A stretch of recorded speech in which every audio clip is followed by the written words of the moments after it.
1934 when my husband left me. Alone. Living on the prairie was a dreary existence. No telephone, no radio. Only a large, majestic bird with whom I shared my feelings.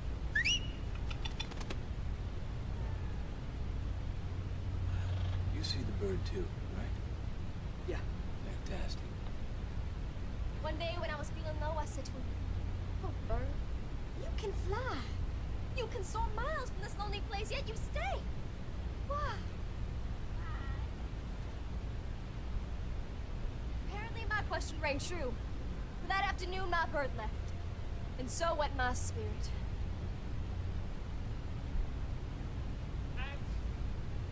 Was impressive. So did I get it right? Nope.